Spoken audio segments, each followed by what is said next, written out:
उसको आप सहेज कर रखना। विशेष तौर से मैं दो चार बातें कहूँ कि जैसे ये हरियाणवी बापूजी हमारे बीच आए, उन्होंने बहुत अच्छे प्रसंग आपको सुनाए कि कबीर साहब, अब एक चिंतन का विषय हमारे देवेंद्र साहब जी ने उठाया कि भारतीय जो स्कूली शिक्षा है उससे महापुरुषों को हटाया जा रहा है। 600 साल कबीर साहब को हुए इन बाणी वचनों का उपदेश देते हुए, और कबीर साहब को शिक्षा में बहुत बाद में लाया गया था, बहुत बाद में लाया गया। पहले कौन सी शिक्षाएं होती थी? हम संस्कृत साहित्य पढ़े हुए हैं। संस्कृत साहित्य में 6 दर्शन की पढ़ाई होती है, ज्योतिष, व्याकरण और संस्कृत साहित्यों की पढ़ाई होती है। उसी तरह से हिंदी साहित्य में और कवियों के जो कविता है, उनके गद्य है, पद्य है, हिंदी साहित्य में उसको स्थान मिलता है। कबीर साहब का जो स्थान है वो साहित्य में आने से पहले जन जन में पहुंच चुका था। और ये भारत देश के जो शिक्षा अधिकारी लोग हैं, ये अपने पैर पर कुल्हाड़ी मार रहे हैं कि यदि कबीर साहब को इस शिक्षा से तुम बाहर करोगे तो तुम बहुत बड़े अंधकार में चले जाओगे। तुम किसको बाहर कर रहे हो? तुम खुद बाहर हो जाओगे, उस धरोहर से तुम बाहर हो जाओगे जिस धरोहर को लोगों ने सिर पर उठाया। आप पढ़ो, आप कबीर साहब को पढ़ते हो ना, आप दादू साहब को पढ़ो, आप मलूक साहब को पढ़ो, आप नाभा साहब को पढ़ो, आप गरीब साहब को पढ़ो। उन लोगों ने कबीर साहब के बारे में क्या कहा है, उनको पढ़कर देखो। ये छोटे मोटे जो साहित्यकार हैं या ये जो बैठे हुए राजनीतिक लोग राजनीतिक मंच पर, ये ऐसे यदि कर रहे हैं तो वो अपने लिए नहीं, इस समाज को एक ऐसे अंधकार में तुम डाल रहे हो जिसको कोई छुड़ा नहीं सकता। अभी बापूजी कह रहे थे ना, चंदन शीतल होता है और चांद शीतल होता है। ये सदगुरु कबीर साहब कहे चंदन और चांद तो सदियों से यहाँ है इस धरती पर, लेकिन जब तक कोई सदगुरु कबीर साहब जैसे महापुरुष नहीं आएंगे, आखिरी में बैठे हुए आदमी के पास शीतलता नहीं जा सकती।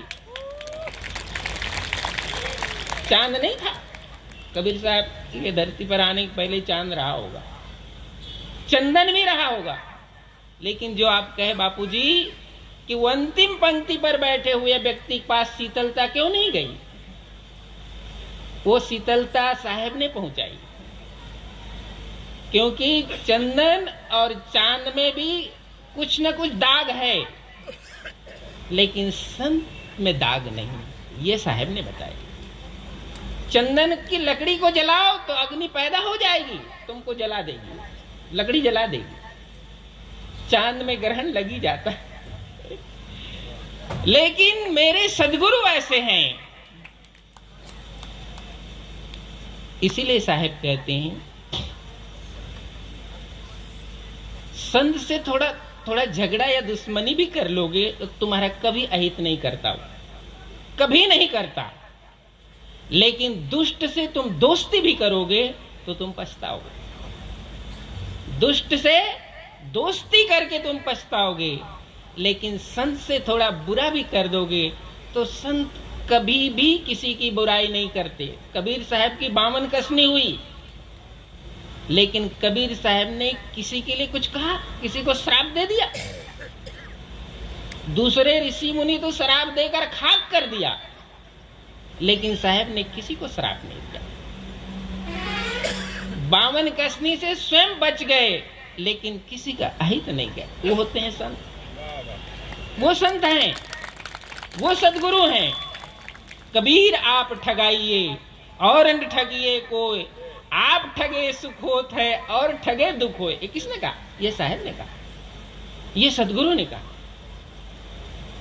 और वो सदगुरु की शिक्षा, वो सदगुरु का उपदेश आप ठीक कर रहे हैं। जिस घर में दीपक नहीं है वहां भी साहब का दीपक है, वहां भी साहब की एक वाणी का दीपक है, साहब के शब्द का दीपक है।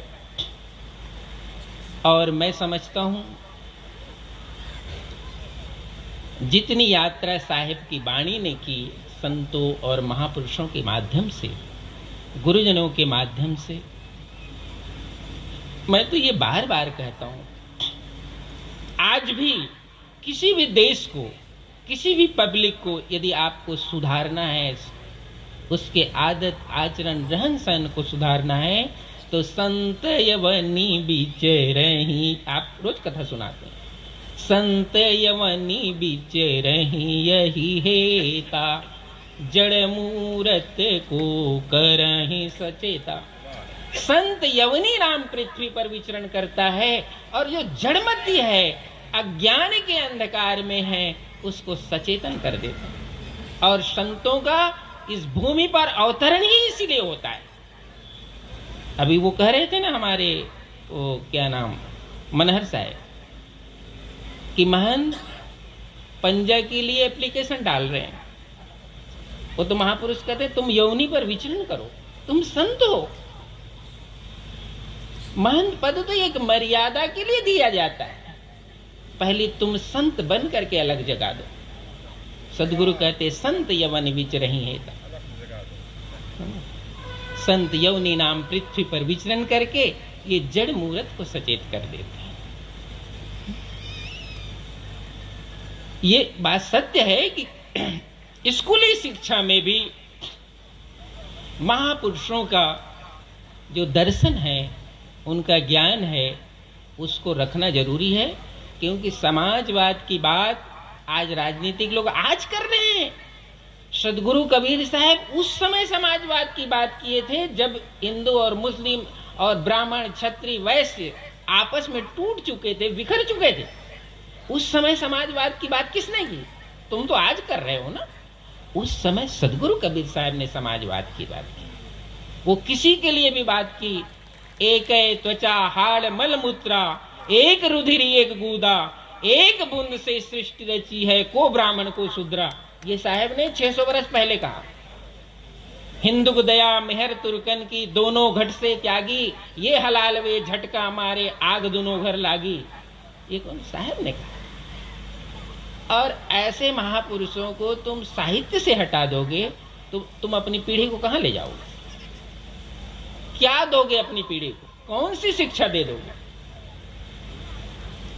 ऐसा नहीं। हम सभी को भी सदगुरु की, इसीलिए आप कह रहे थे ना कि संत सरल, संत तो सरल ही होता है, संत सरल नहीं होगा। एक बात कहा जाता है कि संत सरल होकर के समाज में छाप छोड़ता है।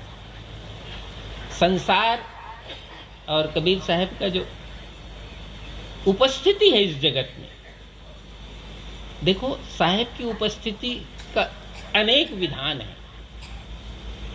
एक तो शास्त्र विधान होता है समाज को बदलने के लिए, और एक शस्त्र विधान होता है समाज को बदलने के लिए। और आप इसको जानते हैं, जब जब समाज में शस्त्र वाले आए, उन्होंने बहुत समाज को बदल दिया शस्त्र के बल पर, और भी शास्त्र वाले आए, उन्होंने भी समाज को बदल दिया। और सदगुरु कबीर साहब बिना शास्त्र और बिना शस्त्र के समाज को बदल दिया।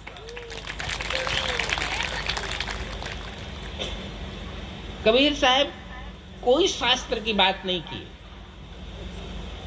उन्होंने प्रेम और मानवता की बात की। प्रेम और मानवता, शास्त्र को तुम रख भी लोगे तो घर में तो प्रेम चाहिए। व्याख्यान के लिए शास्त्र चाहिए हो सकता है, लेकिन व्याख्यान देने वाला व्यक्ति खुद अपने जब घर में जाएगा तो वो व्याख्यान देगा कि प्रेम की बात करेगा। तो घर चलाना है, परिवार चलाना है, जीवन चलाना है, वहां प्रेम की जरूरत है। साहब कहते हैं ये प्रेम गली अति सांकरी, ये गली अति सांकरी है, इससे चलो।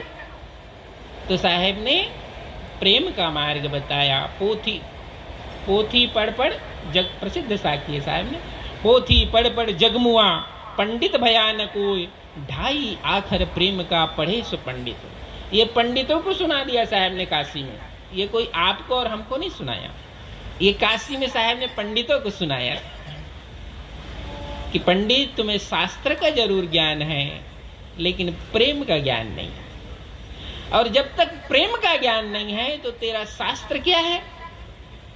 जैसे ज्ञान तो कंप्यूटर में है लेकिन जीवन में नहीं है, तो जीवन में प्रेम चाहिए, और उस प्रेम को सदगुरु कबीर साहब ने दिया। और एक बात और कह देता हूं, कबीर साहब की परंपरा का जो इतिहास को आप उठा कर देखो, ये अंतिम छोर तक जो आपको कबीरपंथी दिखाई पड़ रहे हैं, जिसका खान पान आदत आचरण शुद्ध है, इसको किसी डिग्री वाले ने ही नहीं सुधारा है, इसको बिना स्कूल वालों ने सुधार दिया। ये बात। इसको कोई डिग्री वाले ने नहीं सुधारा है, क्योंकि डिग्री वाले के पास हम जानते हैं, डिग्री वाले का 2 दांत होता है, एक दिखाने वाला दांत और एक खाने वाला दांत। तो 2 दांत को कब तक छिपा कर रखोगे, ये समाज जानती है, ये समाज जान ही जाएगी, तुम कब तक उसको छिपाओगे। तो साहब कहते हैं उस संत का एक ही दांत होना, एक ही दांत होना चाहिए, उसको छिपाने की जरूरत नहीं पड़ती है।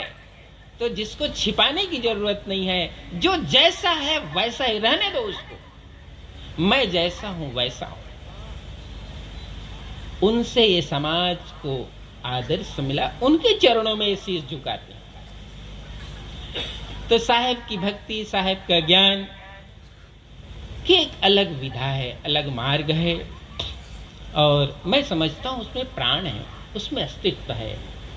उस प्राण और अस्तित्व के साथ हमारा रिश्ता है, हमारा संबंध है। और संत का एक बहुत बड़ी विशेषता है। पहले जमाने में जब संत विचरण करते थे तो चलो जहां रात हो जाती रुक जाते, ना कोई गाड़ी है, ना कोई घोड़ा है, ना मोटर है, ना गाड़ी, जहां संध्या हुई वहीं रुको। तो अनजान गांव में भी पूछ लेते थे संत।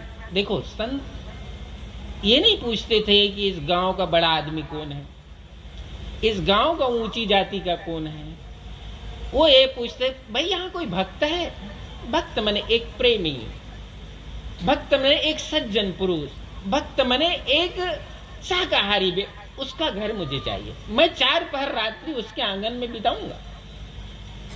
संत को नहीं मतलब था कि गांव का बड़ा आदमी है कि छोटा आदमी है, क्या एक भक्त चाहिए मुझे, ये रिश्ता होता था। और भारतीय संस्कृति की जो हम दुहाई देते हैं, भारतीय संस्कृति की जो विशेषता बताते हैं, इसी प्रेम में बसता है। उसके 2 दांत की जरूरत नहीं है हमारे देश, हमारे देश को एक ही दांत की जरूरत है, जो है वही है, वो 2 की जरूरत नहीं। ये शिक्षा, ये उपदेश साहब के ग्रंथों में, साहब के सरल सहज उपदेश में है। लेकिन सहज होना, सरल होना ये कठिन है, ये कोई सरल काम नहीं है। जैसे सीधी रेखा खींचनी पड़ती है तो स्केल चाहिए, उल्टी सीधी रेखा तो कैसे भी खींचते रहो। सीधी रेखा यदि खींचनी है तो साहब कहते हैं थोड़ा गुरु का वचन को मानना पड़ता है, थोड़ा साहब के सुमरन ध्यान में लगना पड़ता है, तो जीवन सीधा होता है, नहीं तो जीवन टेढ़ा होगा ही। जीवन को सीधा करने के लिए ये सरल मार्ग है। तो सदगुरु कबीर साहब का जो उपदेश है, जो संदेश है, ऐसे तो वो बहुत ऊंचा है, जिसकी ऊंचाई का पार नहीं है। जहां साहब का ज्ञान है, जहां साहब का उपदेश है, बाकी धरातल पर आकर सदगुरु कबीर साहब ने बहुत बहुमूल्य शिक्षा दी।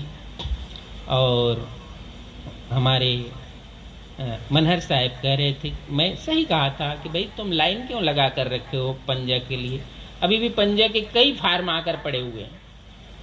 मतलब क्या हुआ है तुमको, तुम पंचमहल वाले गुजरात वालों को क्या हुआ है? ये महंत बनने वालों का दोष नहीं है, ये महंत बनाने वालों का दोष है। समझे? वो महंत नहीं आया है मेरे पास कि मुझे महंत बनना है, आप लेकर आए हो कि इसे महंत बनाना है, और तुम्हें उन्हीं को उपदेश कर रहे हो कि उनकी गलती है। उनकी गलती नहीं है, वो आपकी गलती है।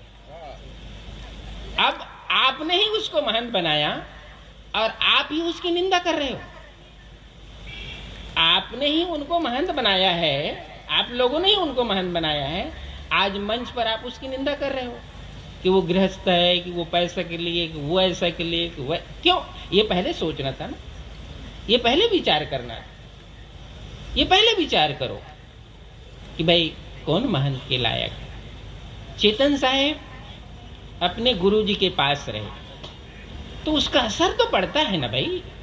गुरु के पास रहे, सेवा किया, ज्ञान साधन प्राप्त किया गुरु से, उसके बाद विचरण किए। तो ये सबको ये चाहिए। महंत बनने से कोई लॉटरी नहीं खुल रही है तुम मुक्त हो जाओगे। महंत मुखिया काना गोई, इनकी मुक्ति कबू नहीं हुई, ऐसा वचन है। तो वो किस लिए है?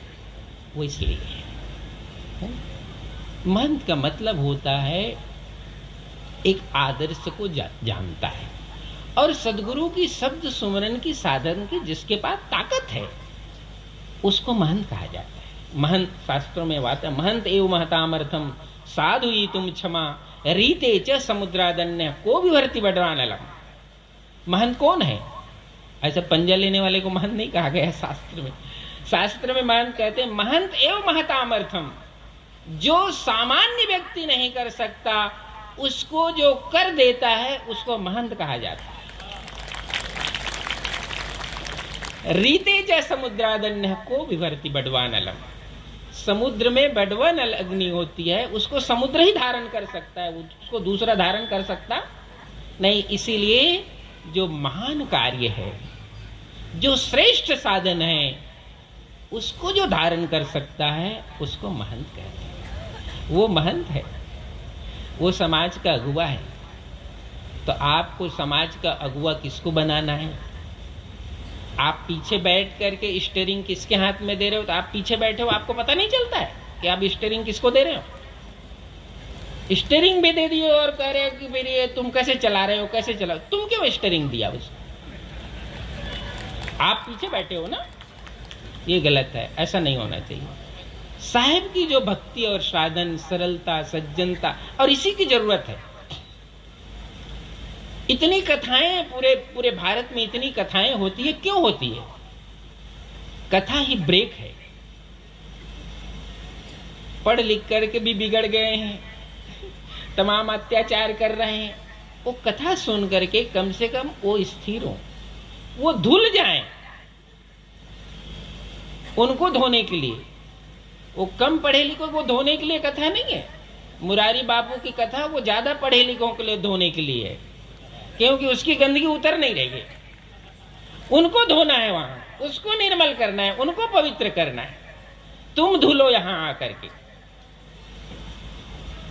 तुम इतने गंदे हो चुके हो कि अब कथा में तुम्हें धोना जरूरी है। अब 1-2 दिन में नहीं धोया जाता, इसलिए 9 दिन की कथा रखी जाए। 9 दिन में तुमको हम सफाई करें। तो ये कथा, सत्संग, प्रवचन किसके लिए? ऐसे लोगों को निर्मल और पवित्र करने के लिए जो समाज में बड़े तो हैं, अनियंत्रित हैं, जिसमें नियंत्रण नहीं है, तो उसको नियंत्रण देने के लिए ये सत्संग, कथा, आश्रमों का निर्माण किया जाता है। चलो, ये प्रसंग, कई प्रसंग निकल गए। विशेषकर हम सभी यहाँ महंत चेतन साहब के संकल्प, जीवन काल में उनका संकल्प था कि मैं एक एकोत्री आरती करवा लूं, तो वो हो नहीं पाया उनके जीवन काल में। तो उनके संकल्प को पूरा करने के लिए उनके शिष्य और उनके ट्रस्टी आश्रम के भक्त प्रेमी जिज्ञासुजन हंस जनों ने उनके संकल्प को पूरा करने के लिए इतना बड़ा आयोजन किया। उनके मान और सम्मान को आप स्वीकार कर यहाँ आए और इसकी शोभा बढ़ाए। आप सभी को ढेर सारी शुभकामना। बोलो सदगुरु कबीर साहिब की।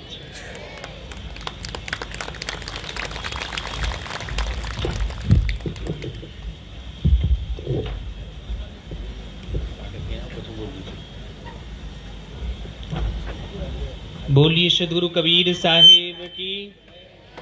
बोलिए सदगुरु कबीर साहिब की जय। काशी लहरतारा धाम की जय। खरसिया धाम की जय। पंशी हजूर अर्धनाम साहिब